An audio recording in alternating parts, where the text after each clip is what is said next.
Salam guru hebat dan salam bahagia.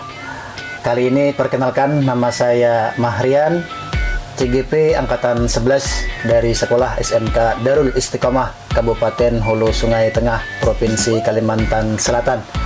Ini merupakan tugas aksi nyata Modul 1.1 Filosofi Pemikiran Ki Hajar Dewantara.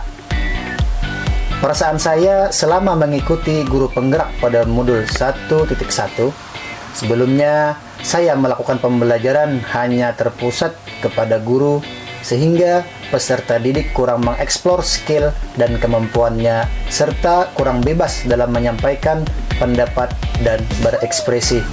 Seharusnya pembelajaran berpusat pada peserta didik.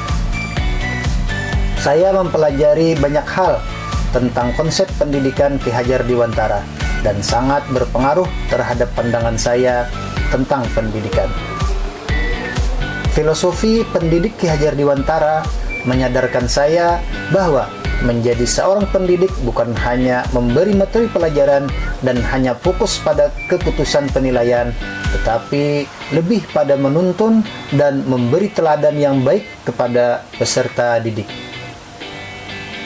Kemudian, ide atau gagasan yang timbul sepanjang proses perubahan, yaitu mengubah metode pembelajaran sesuai dengan karakteristik peserta didik, melakukan penilaian selama proses pembelajaran dan tidak hanya terfokus pada nilai akhir.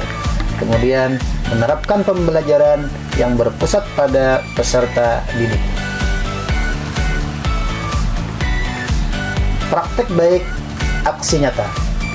Berawal dari perencanaan, yaitu berdiskusi dengan rekan sejawat atau sesama guru, kemudian membuat perangkat pembelajaran dengan karakteristik peserta didik.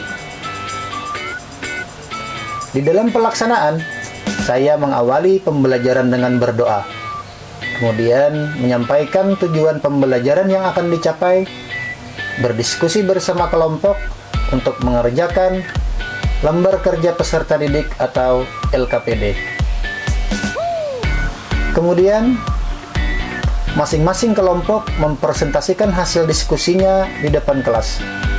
Kelompok lain memberikan tanggapan atau pertanyaan kepada kelompok yang maju presentasi. Guru bersama peserta didik merefleksi pembelajaran dan menyimpulkan pembelajaran. Refleksi, ada tantangan, yaitu masih ada peserta didik yang tidak aktif saat kegiatan diskusi kelompok dan cenderung mengandalkan teman. Masih ada peserta didik yang malu-malu saat presentasi di depan kelas. Kemudian saya mengambil solusi, yaitu membimbing peserta didik secara personal agar ikut aktif berpartisipasi saat kegiatan diskusi kelompok. Melatih dan membiasakan peserta didik untuk berani berbicara di depan kelas.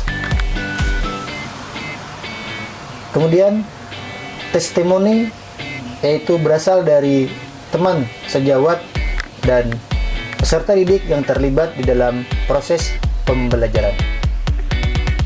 Terima kasih. Dalam proses pembelajaran yang disampaikan oleh Pak Mahrian, saya melihat sudah menunjukkan pembelajaran yang berpusat pada murid, sehingga guru bukan lagi menjadi teacher center. Kemudian juga menggunakan teknologi yang menunjukkan pendidikan sesuai zaman. Mungkin ini saja testimoni yang dapat saya sampaikan. Terima kasih. Sebagai siswa SMK Darul Istiqomah, saya merasa sangat senang dalam pembelajaran Pak Mahrian, karena Pak Mahrian menggunakan ice breaking yang menimbulkan rasa semangat. Kemudian kami diberikan kesempatan untuk menyampaikan pendapat dan berpikir secara kritis. Sekian dari saya.